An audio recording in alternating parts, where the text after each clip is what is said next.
এবারের জন্য একটু ক্ষমা করা যায় না নবী?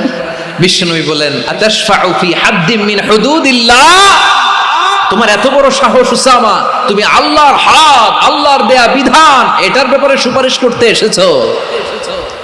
তোমরা কি জানো তোমাদের আগে যত কওম, যত গোত্র, যত জনপদ ধ্বংস হয়েছে তার কারণ ছিল তাদের মধ্যে গরিবরা অন্যায় করলে তারা বিচার করত, আর ধনীরা অন্যায় করলে তারা মাফ করে দিত। খবরদার, ওয়া আইমুল্লাহ লাউ আন্না ফাতিমাতা বিনতি মুহাম্মাদিন সারাকাত লাকাতা মুহাম্মাদুন ইয়াদাহা। বিশ্বনবী বললেন, ওরে ওসামা, বানু মাখজুমিয়ার ওই প্রেস্টিজিয়াস এন্ড ডিগনিফাইড ফ্যামিলির মেয়ে তো দূর কি বাত, অনেক দূরের কথা।